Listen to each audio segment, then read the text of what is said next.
I have become involved very much with a woman that I have developed strong feelings towards, and am even thinking towards marriage, although I'm not engaged with her presently, but that's something that I'm considering. And she's a believer and has been filled with the Holy Spirit and those kinds of things. She's from actually Indonesia. She's only been in the U.S. for like 9 months or so, and so that's a whole new experience and encounter for her. But I don't want to make a mistake in any way, and I'm just wondering, maybe perhaps in view of your own experience or otherwise, what you might suggest as I want to receive direction from the Lord and God's assurance to go forward in this relationship, etc. So, of course, that's a biggie in my life right now. So let's Yeah. deal with that. I mean, that's a difficult question in that obviously I don't know the situation, but what I could say is you've got to go with the heart of God. You know, it's got to be Right? God's heart. Therefore, you have to check your own heart and make sure that you're not, um, your emotions are driving you to make a decision which may not be God's heart. So it's always checking it, double checking it, making sure that you know the heart of God and um, being open and honest for God to speak to you in that way. You've got to check your own heart. No one else can do that. Obviously, God can speak to you, but a lot of people ask God to speak to them and they only hear what they want to hear. So we've got to be careful that we're actually hearing what God is saying rather than what we want him to say. That being said, in reality, a relationship based in love is God's heart. You know, he wants us all to be in a relationship based in love. So primarily, there's no issue with having a relationship and getting married. Um, in this situation, you just need to know, is this what God wants you to do? And then, of course, she has to make the decision of whether that's what God wants her to do as well. You know, so you need both parties in a relationship to come to the same conclusion and decision. And I don't know the situation, whether she needs to get married for to get citizenship or all that, anything like that. You've got to be careful there's not ulterior motives involved, but you've got to check that out with God and you've got to discern that in your own heart. And emotions can get in the way of discernment. You know, when we have strong feelings and emotions, they can override our discernment. So we just got to be careful. And that's really all I can say. You know, ultimately, you know that you can hear God's voice. You just need to be willing to hear God's voice in this situation and really be careful that your emotions are not overriding anything else. Other than that, there's nothing that God would have against people getting together in relationship or getting married. So in that sense, there's no issue there. But if you're going to get Of married, course, you need I spirit, have soul considered, connected, you know.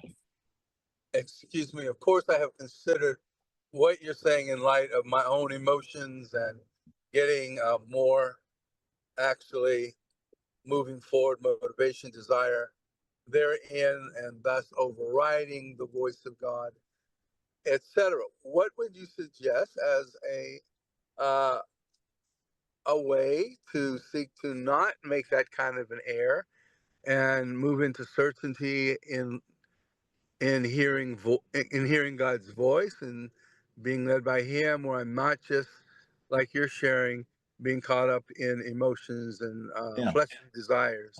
I mean, there's no easy answer to that because everyone's different and you've got to be honest and ruthlessly honest with yourself. Yeah. And what is your motive? You know, what are the motives of your heart? And checking out those motives honestly. Um, in a situation where um, relationships are possible, I would ask, is this a relationship that God would see that could lead to marriage? Therefore, are you in union, spirit and soul. Can your spirit engage with her spirit? And is your soul engaging with her soul at a level of intimacy in love? That's really the question I would ask, because what is marriage in God's sight? Spirit, soul, and body. Two people given to one another in union. Now, obviously, you have to discern where you are with that. Are you, it doesn't mean that you have to be on the same page spiritually, theologically. If you're both believers in and have a relationship with God, then it doesn't really matter what she believes as opposed to you. For me, in my situation, my relationship, where I am in my relationship with God is very different from where Debbie is. That's fine. I don't require her to have the same engagement with God as I do, because basically we're in love with each other, not because we have the same spiritual way of looking at things. So that's not a requirement, but union is. And our souls in union means that we have to trust one another, that we open our hearts to each other. So making sure there's nothing that we have protecting our soul, protecting our heart from somebody else through past issues of mistrust or people letting us down or betrayal. We've got to make sure that our hearts are pure in that area and that we are open spiritually to one another. Now, I don't know where she is spiritually.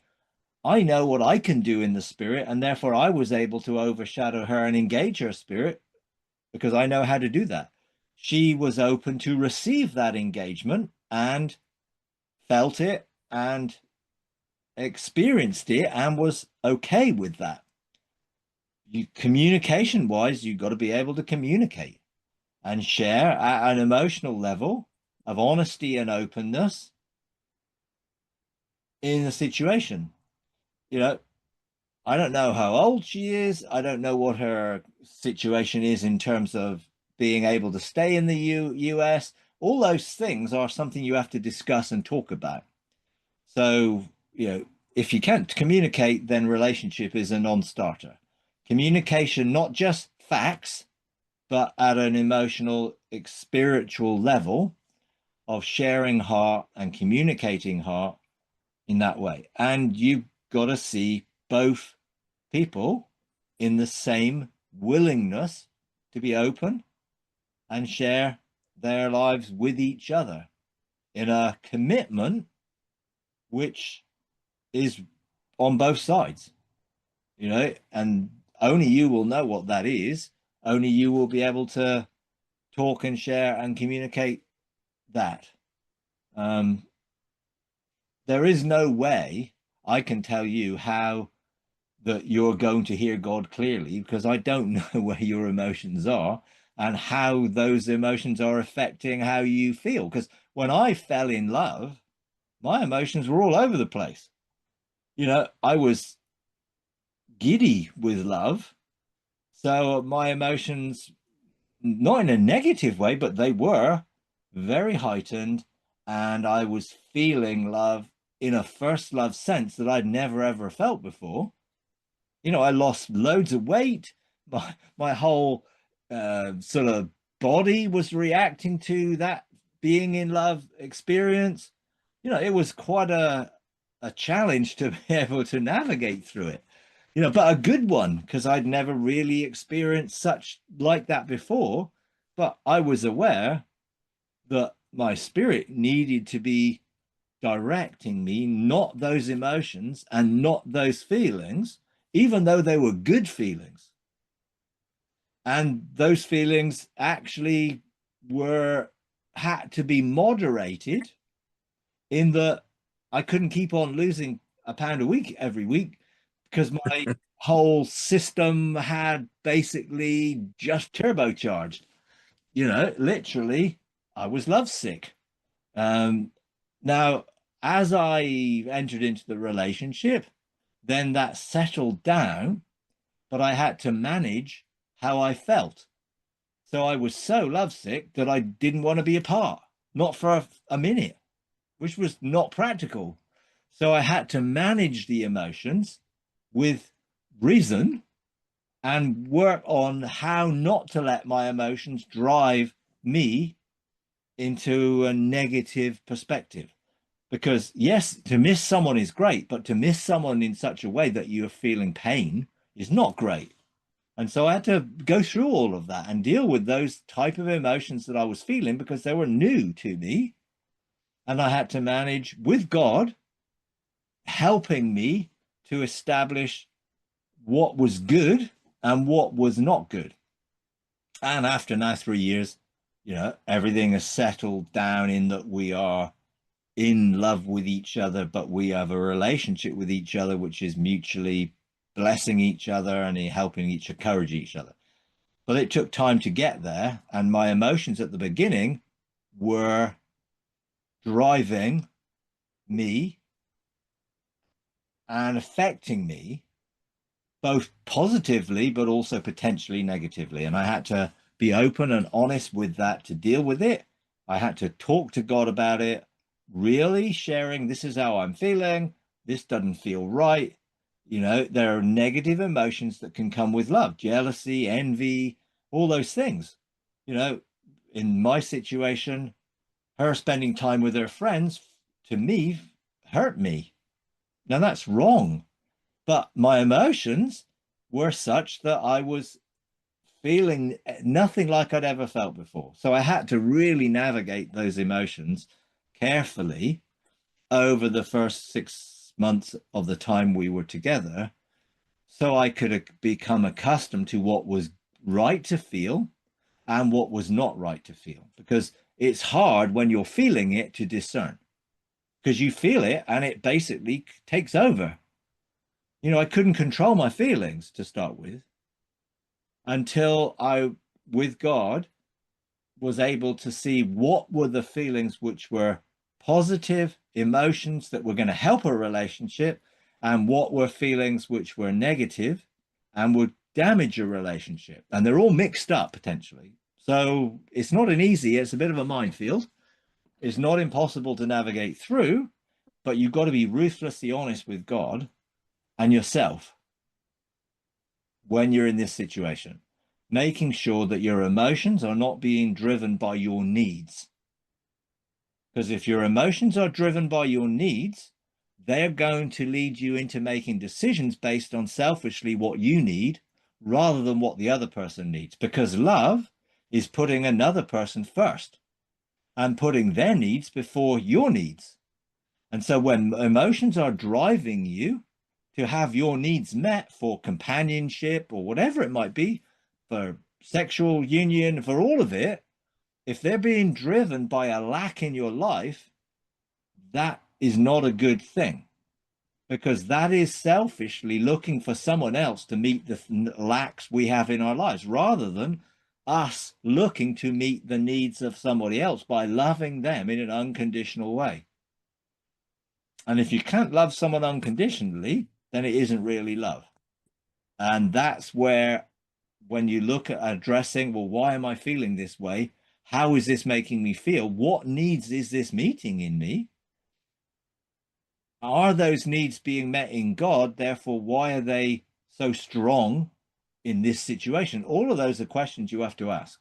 And they're obviously difficult to discern when emotions are running high. So it took me quite a time to I knew the relationship was right with God because I knew God had given me this relationship because he led me through it. So I had no doubt that this relationship was one that God had given, but I still had to deal with how I entered into that relationship and how my emotions and what I was feeling and the needs and lack that I had had for a lot of my life were being fulfilled. But was that driving the relationship, or was it a mixture? And I had to look at that honestly and then work that through with God in terms of, okay, what is the relationship you want for me? How is this relationship? What is a marriage relationship in your sight? There are lots of questions I had that I needed to work through with God and ask him to help me understand myself in regards to the relationship. Now, I came from a place where, my intimacy with God was meeting my emotional needs. But he wanted me to have needs that he couldn't meet in a relationship where primarily I was looking to bless the other person. And that actually was the starting point. And I did that pretty much from the beginning, in that I was aware that I needed to love unconditionally, not have demands that I was looking for, but the desire to bless the other person in such a way that she could flourish, she could feel safe and secure and loved, and that we could enter into a relationship based on those mutual desires to bless each other. And we had to work that through because we both carried baggage. We both came from divorces. We both came from relationships which had not been ideal. So we had to deal with all that. And therefore, sometimes triggers would happen in a relationship, which were triggers from a previous relationship, which came into that relationship. And you've got to be really careful that you don't allow yourself to be triggered by someone saying something or doing something or not doing something, which triggered what it was like before. When it isn't like that now, but the trigger can take you down that emotional pathway and you react to that in a potentially negative way. So it's not an easy thing, but it can be a beautiful thing when two people are in love with each other and have entered a union that God will bless. You just got to make sure what is driving you internally, whether there lacks something missing that you're looking to get met, and then that wouldn't be the right motive for entering into a relationship. All right, sir, that's been very, very helpful. And I think for me, I can relate very much to what you're saying. And, particularly when you talk about being brutally honest before the Lord as well as with yourself. And so, I think I've thought to do those things, but I think I need to do more of it. There are many things related, and the spirituality, I'm pretty comfortable with, but we need to grow, of course, more. I think in our relationship and sharing, although she's very open to that, and in fact, she's encouraged me therein. But again, that will be something I need to, especially in the light of the brutal honesty and really, I think, focusing there with my relationship with God. So I appreciate that, sir. And blessings to you and everybody. Good to be with you. I'm sorry. Again, I haven't been with you for a while, but it's my desire to be very consistent, so I hope to be. Thanks, Okay. Mike. All right. No Appreciate problem. it. Okay. Blessings. Bye-bye. All right. And you. Bye. Robin, you got your hand up. Yeah. Hi, Mike. Hi, everybody. I actually have a question again, way off in left field. So I am wondering a little bit regarding the living letters. It's become something of a hot topic right now. And what I know about it is basically that the idea of living letters really traces back to a Hebrew text called the Sefer Yetzirah, and it's a book that I know many scholars believe, based on the style of the handwriting, can be traced back to presumably as early as the second century AD to roughly around the sixth century. But, rather problematic as I think about it is the fact that the Jewish people had a very, very developed tradition, as I think we all know, of oral transmission. So there are some scholars who trace the Sefer Yetzirah back to as early as the third century BC. Based on comparisons, I know that are alluded to in the Dead Sea Scrolls or the first book of Enoch. And the comparisons, to give an example with the Dead Sea Scrolls, include essentially this idea of a tie-in with such things as cosmic or ritual orderings of things, which is really at the heart of, from what I understand, some of their discussion. So, in any event, added to that, and this was something that really caught my eye, is there are some 50, get this, 50,000 fragments of Dead Sea Scrolls that have not yet been deciphered or interpreted, which makes me think, what's out there that could corroborate all sorts of things, if not now, in the future? And I know that for a long while, scholars, the key scholars that were aware of some of these scrolls had pretty much hidden the knowledge that they had. I think they were primarily concerned with being the first ones to be acknowledged for whatever ideas they had in scholarship. But, Okay. that's, part Yeah. of the history. But It, all of it, that to yeah. say, I'm What it, just kind of what, wondering what your take is on this issue of the living letters. If you believe, I'm pretty sure Justin does. I know Charles does. Um, there's a number of mystics who believe this, that the living letters were created by God to basically, create what God did through creation. In essence, they were very key in God's program for creating everything that there is.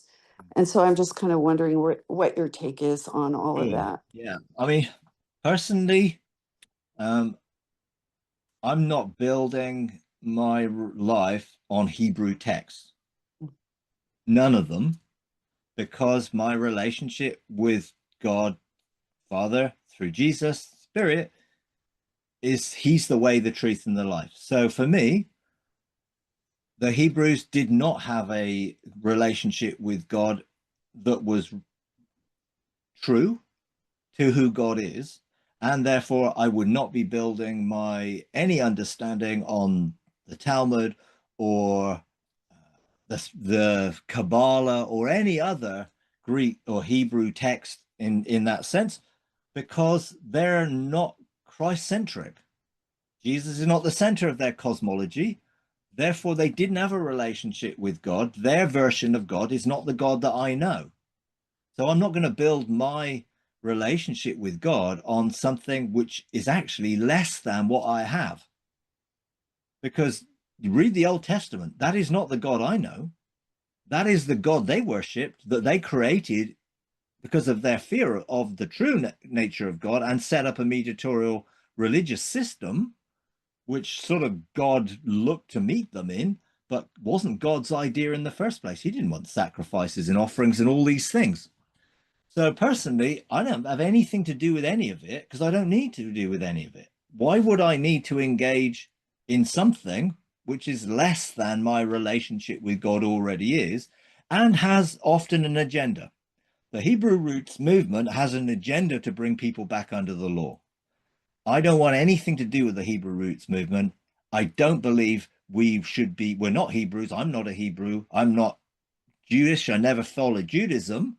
So I've no need for any of that. If I want to create something, I do it with the creative ability that God has given me as a son of God to speak as the voice of God when I carry his heart to bring creation. I've never needed a living letter to do that.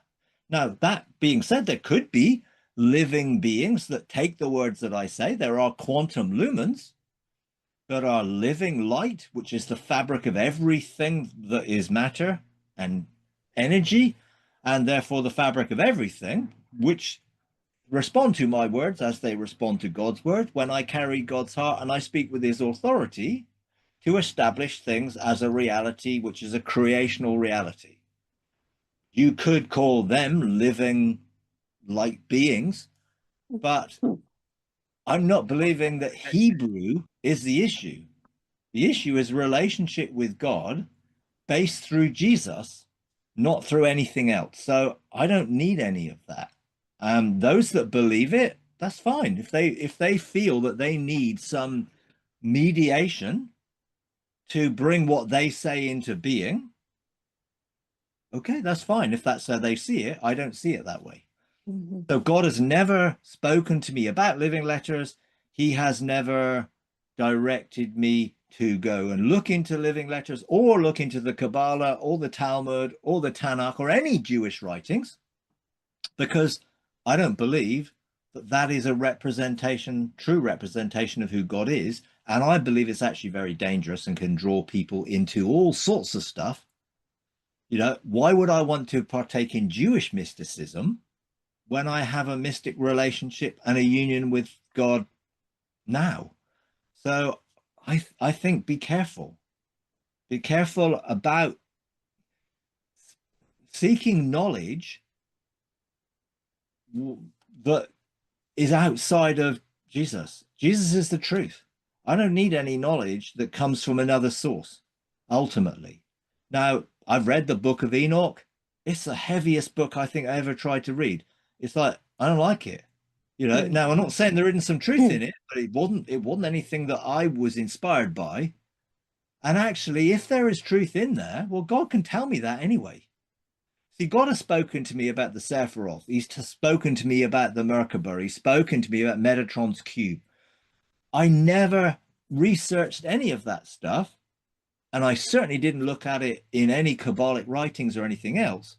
But he still spoke to me about it and gave me revelation for my life about it. Now, that doesn't mean that the words mean the same as are in the Kabbalah. Just because they have the same phrase doesn't mean they mean the same thing, because they're coming at it at a non-Christ-centered approach. Jesus is not involved in Kabbalah. In fact, he's dismissed from the whole of the Jewish belief system. Therefore, why would I want to follow something that dismisses the very core of my relationship? So personally, not something for me. I'm not really interested in whether the fragments of the thing confirm anything or don't confirm anything, because I know the truth.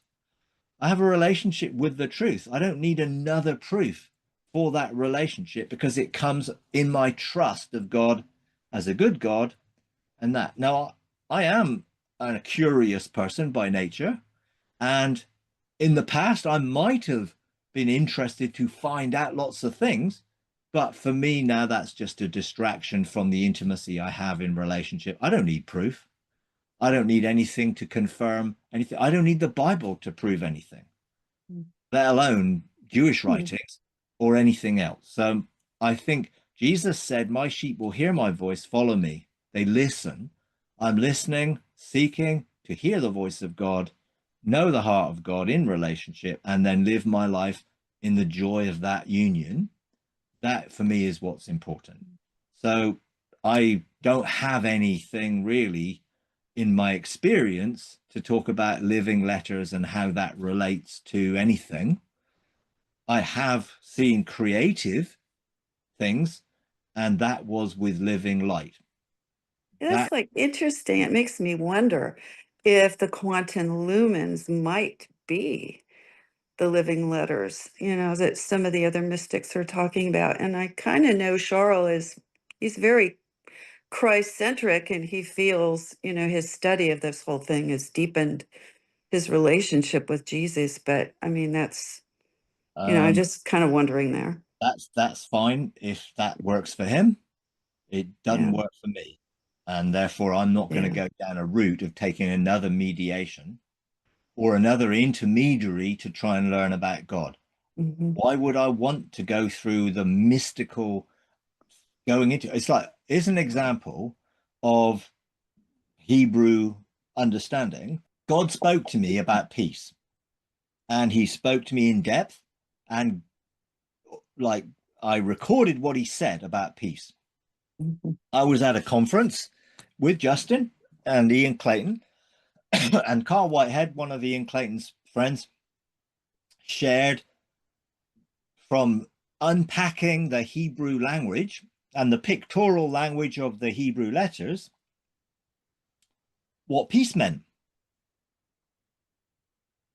And when he was speaking, I thought, well, that's really interesting. That seems familiar. So after he'd done his session, which was interesting, I went back and looked at my journal, and God had spoken to me directly everything that he said, which was the indication that I don't need to learn Hebrew or understand the pictures of the letters or their meaning to understand what God wants me to know. It can come directly. I don't need to study. I don't need to learn another language, which would be a huge distraction and time waste from my relationship with God. And I don't believe anyone needs that. If they would like to do that and it works for them, great. But I guarantee it's going to take a heck of a lot longer to decipher Hebrew letters and pictures and come up with a meaning for a word than it will be for God to tell you. And I'm only needing to know what God wants me to know. So a whole load of knowledge, which I don't need to know, is a waste of my time. Now, that's not being arrogant, because my relationship with God is primary, and I only need to know what he wants to tell me. Anything else to me is just head knowledge and intellectual knowledge, which really is not going to do me an awful lot of good. Now, I have a lot of head knowledge from my past, coming from a scientific background, coming from a curious nature. I'm a bit of a geek, so I search things out and everything else. But God stopped me doing that. He changed me when I needed to know, because that gave me the security of knowing. He changed that to trust, because I don't need to know. And that changed my whole way of doing things with God. Now, I'm still a geek when it comes to technology or stuff. I still like to find out how things works and whatever. But when it comes to God, I don't need something to prove what is true, because Jesus is the truth and the Holy Spirit is the Spirit of truth.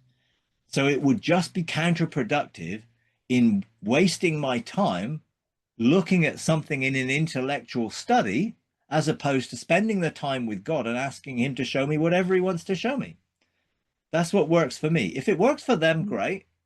And that's up to them to do what they feel that they're led to do. But I'm not, and therefore I'm going to pursue the truth in my relationship, not through the knowledge that comes through any hidden, mysterious, mystical text, and particularly Jewish ones, because I don't believe they represent God. I don't believe the Old Testament represents God as the way they recorded it. And I don't believe that I want to look into anything that was going to take me away from the simplicity of the relationship I have with him. I know people teach you need to learn Hebrew, otherwise you won't know the deep things of God. To me, that's absolute nonsense. God is the deepest thing I could enter into. And I don't need another language to understand it. He speaks to me in English. I don't use Yeshua as Jesus's name, because he's never used that to me. I don't use other Greek or Hebrew terminology to represent anything, because he's not used that with me. He's never used Hebrew in that way. He's never used Greek in that way. He speaks to me in English. I sometimes look at what the Bible says in Greek to get a sort of an understanding of why I'm getting it wrong, usually, because I'm trying to figure it out. But he speaks to me in English. And that actually is because he knows how to communicate with me. If my first language was Spanish, he would speak to me in Spanish, because he's communicating his heart to me in a way I can understand. He uses technical language with me because I'm a geek. So he uses scientific things to illustrate things to me, because that's how I think. Someone else, he might use different types of analogies or parables or ways of communicating in a figurative or metaphorical way, which sometimes helps us understand the concept of something that he's trying to communicate. But for me, it is not something that I would encourage people to get into or spend the time to develop, when we all have the ability to hear God's voice directly without another mediation. I'm not setting up another mediatorial system. If God uses some form of living creatures to do his bidding, which he does with the angelic realm and lots of things, that's up to him. But he's never told me to do that, never shown me anything to do with that. So I'm not going to go and seeking for something that he's not directed me to. He has shown me how to brood, how to become his voice, how to speak, so living light responds and creates reality around me. He's shown me that. That's what I do. I don't then go through another mediation. See, the living light beings are not living letters. They are the fabric of creation, and they form reality. They're not an intermediary. They are. Living light is what makes up all matter. They are the strings of energy that hold all things together. So that's how God described it to me. And I use that description in my way of thinking about, well, how does reality form? Light collapses a quantum possibility into a quantum reality, and there is a new reality that I'm living in. It didn't need any form of mediation. I just took on God's heart, became his voice, spoke, and light responded to me as it was responded to God, because I'm a son of God. It doesn't always respond to me if I'm not coming out of his heart. And I'm very grateful it doesn't respond to me if I'm not coming out of his heart, because I don't want to form something around my life which is something negative coming out of me having a bad mood or saying something which is negative. So I want to only do what I see the Father doing, and in a creative way I can do that through my sonship and who he's called me to be. I don't see Jesus ever talking about living letters or spiritual warfare or any other things which are used in the church today. He never mentioned them. Paul never mentioned them. So for me, does that rule them out? Yes. I'm not going to bother if Jesus hadn't led me there. For others, they may be going to look into other stuff. I don't feel, for me, that's the right thing to do. Therefore, I won't do it. So I'm looking, is Jesus intimated anywhere that there's an intermediary that we go through to get to God other than him? Absolutely not. We don't go through the law. We don't go through an old covenant. We are in the new covenant that he has included us in him, in relationship. I don't need any other system to function that way.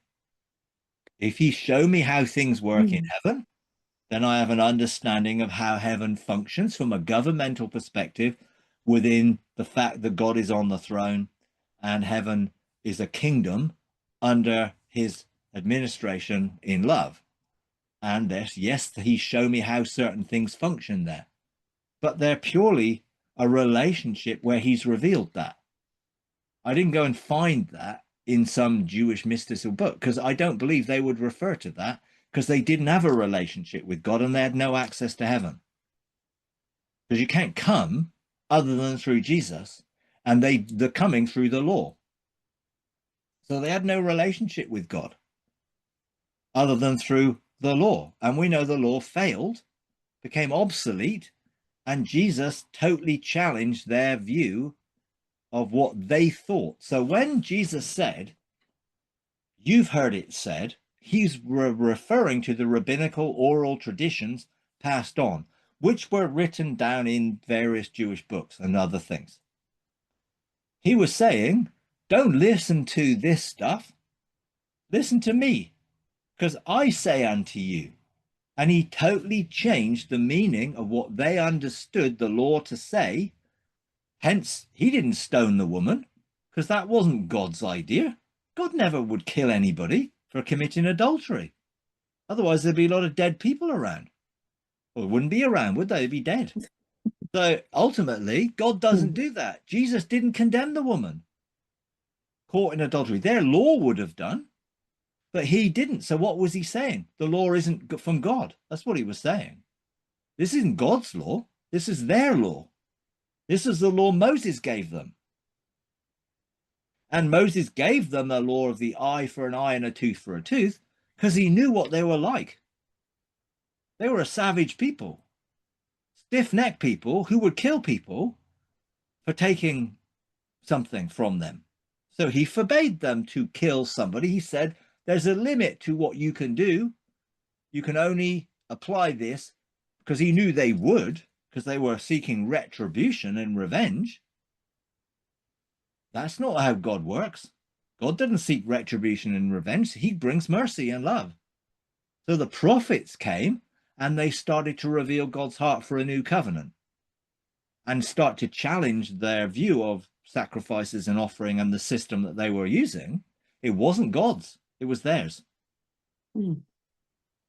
So, make that of what you will. Ultimately, my encouragement to everyone would be listen to Jesus and follow him. You're not going to go wrong if you follow him. If you follow some other system, it can be fraught with dangers, taking you into all sorts of places and getting you mixed up in stuff which I don't believe will be helpful. Mm-hmm. All right. So can I?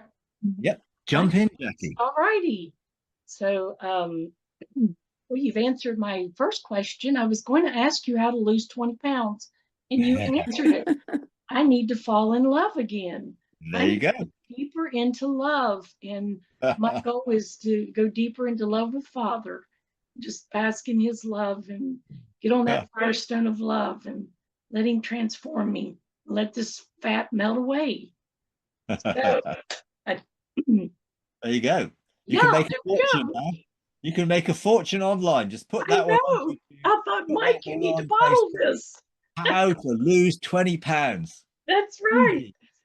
There's no room for weight if love's in place. So it's continuing the love covering a multitude of sins. Yeah. So this has been a very good conversation. I love the one with Dan, and I was hearing the motivations of our heart, and I love that you have encouraged us to stay on that altar of sacrifice, letting Father judge our motives. And I've just come through a situation where I really needed the motive judged in making a decision. And when you're honest with yourself and true to yourself, you will get to Father's heart. And the ultimate desire and goal is to do as I know the Father is doing. And that's in every area of my life. And so thank you for that. And then, I've been on a journey with Father. I try to stay close to your teachings, because that's what Father led me into. That's where he, has led me, and I've seen a lot of things as distractions.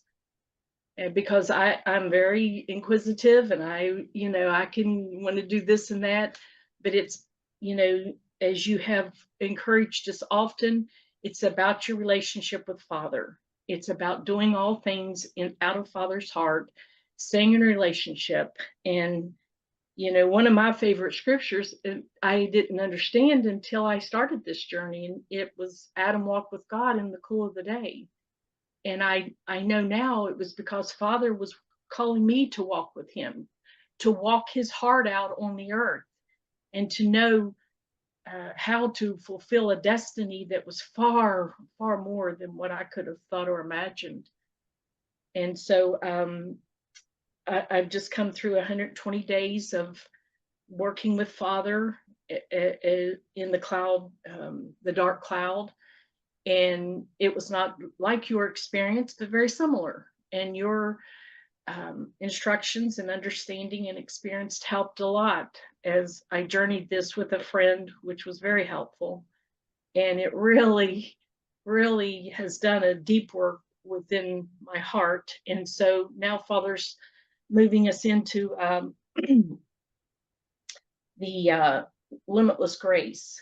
And as I was reviewing your teaching on that, the number 7, the last one, when you're putting those clusters of the different beings that Father was using to help you to come to understandings and to function multidimensionally in this place. I don't know really what my question is, just, to elaborate on, what Father was doing in making it. It seems to me there was about 9 different clusters, that 2 or 3, 4 or 5 in each one of the beings of heaven that you were engaging with to serve a certain mandate or purpose. As I reviewed this, I have engaged with several of the different beings, in heaven, and I can see heavenly protocol for that in fulfilling Father's mandates. And I'm sensing and feeling. I've been trying to, for the past 5 years, narrow it down. What is it, Father? What is it that you desire for me to do? I'm not Mike. I'm not Justin. I'm not this one or that one. I'm Jackie. Yeah. And but yet I know that there are like-minded, or, I'm seeing it strands of 3, benches of 3, that Father wants to fulfill many strands of my destiny with. I believe that we can engage with the realm of heaven and with the way God does things in heaven. Some of that is directly that we are seated in heavenly places and we have authority in heavenly places as sons of God. Others are we need to interact with the angelic realm and the heavenly beings to work with them in the facilitation of what God is doing, because we're not doing it on our own. He has a kingdom which is filled with those who serve that kingdom and serve him, and they also serve us, in that angelic beings are ministering spirits on behalf of those who are heirs of salvation. So God has designed this to be a cooperation, that we work with the angelic realm to facilitate certain things that he is wanting us to do, and they help. So when I have a mandate from God, and when I learned what some of those mandates were, I would take it to the court of angels, and the angelic realm would come to resonate with that mandate and help me. And I would always ask for help if there was things that needed to be done. Those beings, we call them angels, but they're different categories of beings within the angelic realm that did different things. And I learned to distinguish some of what they did. When I began to understand legislation and how to have authority from legislative agreements, I would produce a piece of legislation in a court with the Court of Kings. So I would engage with the kings, their beings that were created to facilitate that level of government within heaven. I would produce a piece of legislation that they facilitated, if you like, with me.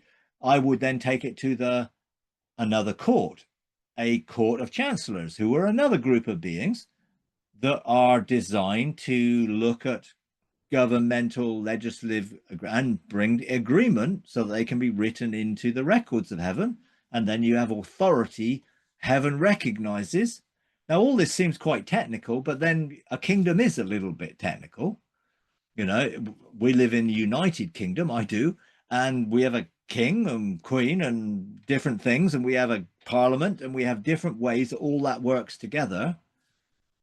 The king is the head of the Church of England, therefore there's that thrown into the mix. So you have all this stuff going on within a kingdom. I understand it. You have a government, you've got a president, you've got different departments in government, all that sort of stuff. So heaven functions as a kingdom, which is the realm of God's rule, is an outworking his presence and desires and purposes, and we can be involved in that. And I learned all of those things. There are scribes who record things in heaven. They have records of things in heaven, which there's all this different stuff. And God then, as I sort of took me through a process of maturity, to which I engaged the 12 high chancellors of heaven and engaged their 12 houses. Wisdom, who is sort of for me, the wisest being that I've met other than God himself. And I engaged with wisdom, and wisdom took me on a journey to bring me into my identity and my who I am. And she introduced me to the 12 chancellors. Having engaged the firestones where there were life-changing transformation took place, wisdom gave me a seal. It's like a seal that was around my neck, gave me a staff, and introduced me to 12 high chancellors and their houses. I was like, whoa, this is, what is this? This seems to be way beyond anything that I had ever experienced before. And I didn't really understand why or what this was about, but I engaged it, and I engaged each of the chancellor's houses, coming with this seal and staff, which they recognized, and they opened the door for me to engage their house. Now, their house is a sort of dimensional domain, if you like. It's not like it's not a house. You just call it a house because you go through a door and you're into a domain where they are functioning. And I went into the first house, which was the precepts house, and the high chancellor of the precepts house ushered me into the house. And what I experienced, there were windows into the eternal now and to other things that I could see through and experience a precept of God. This was figurative of what this meant to me. A precept of God was a revelation of one of the facets of God's character, nature, all sorts. That then set me on a journey through the other 11 chancellors' houses until that precept was worked into my life and I matured to another level of authority in sonship. So the precept and this is how, I mean, I didn't know any of this stuff. I just went into all the houses, was completely blown away, really couldn't fathom any of it, but recorded it and then went back to it and sought wisdom from God. What is this about? Why am I seeing all this stuff? And he showed me that this was a cycle of change that could happen personally, that could happen corporately, that could happen globally, that could happen creationally. And I found and asked, well, how does this work? Then he showed me that had brought about change a number of times in my life without me really understanding how it worked. But I sort of went along with the process, I guess, without really knowing what was happening. So God revealed a precept to me in some way. First couple of times it was through reading a book. First time this happened in my life was reading Watchman's Knees, The Normal Christian Life, when I was a teenager. That just turned the light on. Like, I'm not living a normal Christian life. I don't think I'm even living a Christian life. If this is what a normal Christian life is like, my Christian life is not like this at all. So this was like, wow, is this possible? That set me on a pursuit for living a normal Christian life, which was so different from what I was living. Now, how that worked was the three in government of three houses work together. So precepts, statutes, and laws or principles work together. They form a government that takes you through the precept to the statute, which was the change of thinking resulting from the encounter with the precept. My thinking changed. No longer did I thought the struggles that I was going through as a Christian teenager, that's not normal. So therefore, what is normal? I want normal. I want real. So my thinking changed. So now the precepts had brought me into the statute house, which was like seeing things from different perspectives. And I began my thinking changed. And then the laws or principles, if you like, laws, it's not like a law as in the law. This changes the way you act. your whole frame of reference now comes from a precept and a thinking according to that precept, which brings about your change of action and how you live. So now I was beginning to start to live normally, as the book would call it. Now, definitely not normal to what I'm living now, but I'm a teenager. This was like anything that could help me through teenage years was going to be good. So then that 3 was established in my life.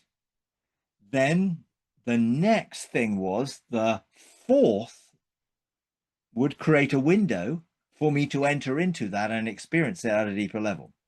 So 3 creates government, 4 creates a window. Well, what is the 4th? The 4th is the first of the next 3 governmental houses. So that's how it happened. And so then I entered into the 4th, a window opened up. That was then ordinances, the ordinances of God, which was how that brought about change of position, opening doors of opportunity.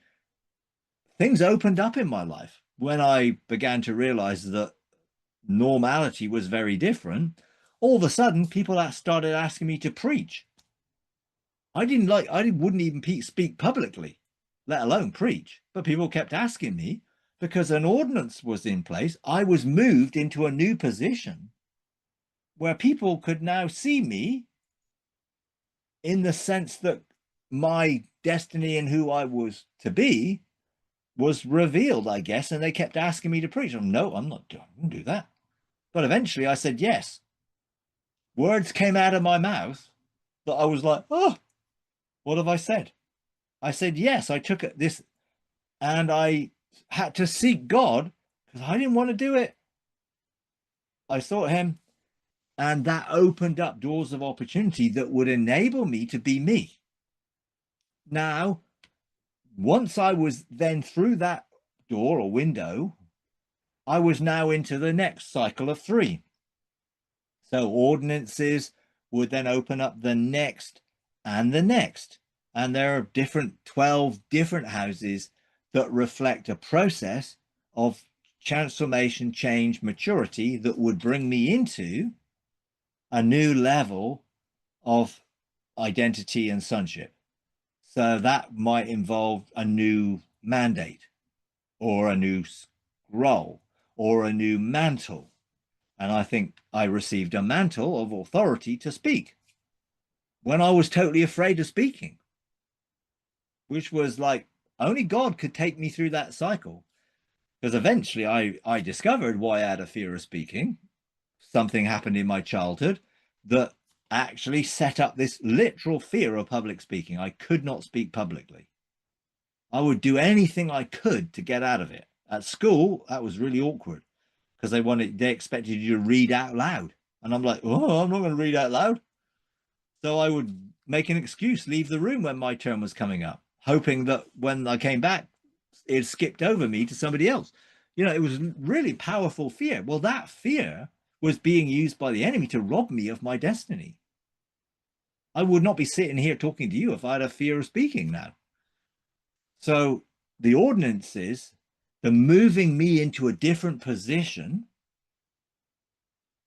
I was given a new authority, if you like. I had a new mantle of authority that opened up my scroll to reveal my true identity in that.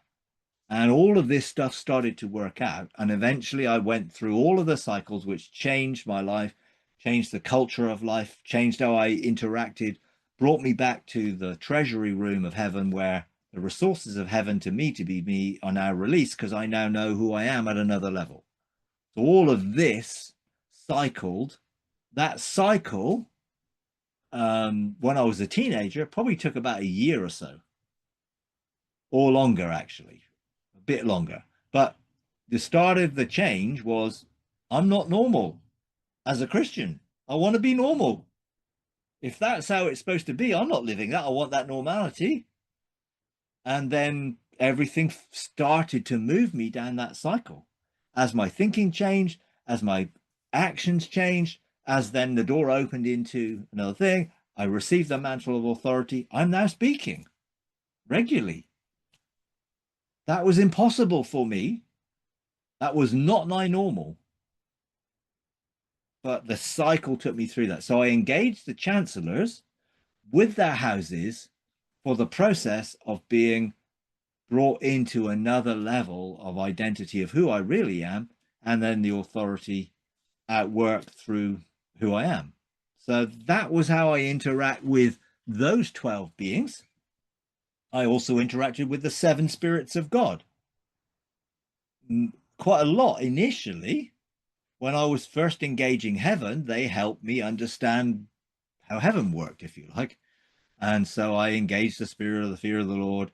I engaged the spirit of the Lord. I engaged all 6 before the 7th, which was the spirit of the fear of the Lord, which was the next step that would take me into the judgment seat and purify my scroll of my life, front and back, because this was another progressive revelation. So I engaged with wisdom and understanding and knowledge, and understood how they worked together, and therefore how that worked in me, how wisdom and knowledge would work in me, how understanding would work in me.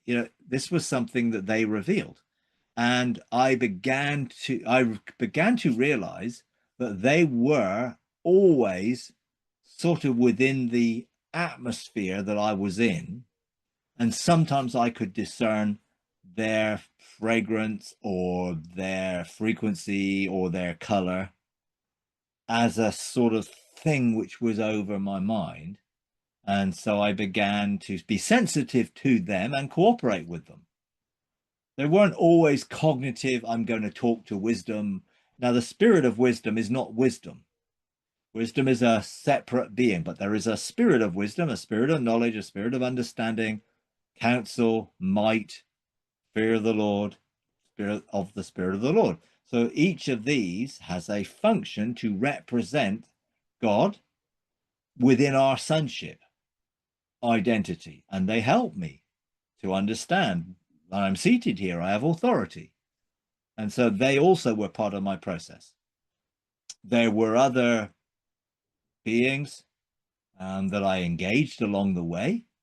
Some of them were angels, some of them was an angel that is associated where I sit in heavenly places. I learned to engage with that angel, and that angel was there to help me understand how to rule from being seated in heavenly places.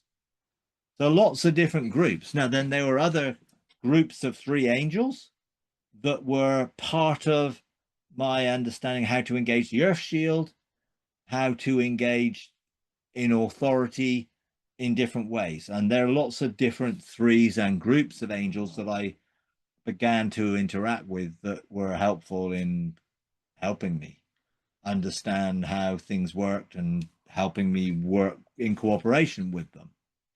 Then I sort of understood that God works on the basis of a thing aligned to the 4 faces of God and the name of God that was outworking his who he is, that were related to how he functions on the earth. So union, covenant, peacemaking, and family. And they were 4 angels, angelic beings, that helped me understand how he wants to work with us and how that facilitates the kingdom. If I'm in union, if I am in covenant, if I am making peace, and if I am working in family, that's in total opposite of the enemy's thing, is to be divisive, to be in competition, to be in conflict, and to be tribal. I saw all that in engaged, and so there were lots of little groups of angels that helped me in understanding how things were, how things shouldn't be, how things are, and were helpful in me growing in my identity in sonship. But I didn't really seek them out. It wasn't like, oh, I'm going to go and find it. They just came across my path. I experienced them, and then I was like, oh, what is? And I always would ask the question, what has God assigned you to? I wanted to know what God's purpose in it was, not me just going out and try and find more knowledge, more wisdom, more understanding, and then have all this wisdom and not know the heart of God. Well, that doesn't work too well. So it was a process of bringing me into a deeper relationship, that they were all pointing me deeper into God. They were never drawing my attention away from him.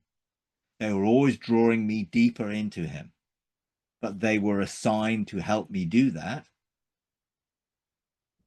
Now, people say, well, why didn't God just do that himself? Well, he did, but he used them to help me, you know, because they were reflections of different aspects of his nature and character that helped me experience that and then enter into him in a deeper way, and then go to another cycle of change and another cycle of change and another cycle of change. And in the end, when I understood the cycles, I was able to cooperate with them. I understood when I received a precept. It was like, wow, I'm on another cycle of change. That was what was going to happen. So I cooperated. I knew how to engage the process, but I never sought to find a precept of God independently of God revealing it.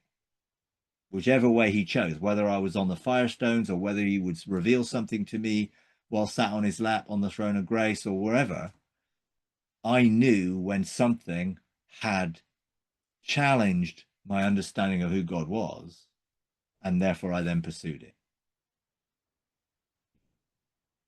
So that's a little bit of, you know, engaging with the angelic realm within maturing in our sonship and becoming who he called us to be. If you enjoy these videos, would you please take a moment to like, comment, and subscribe? It really does help. Thank you very much.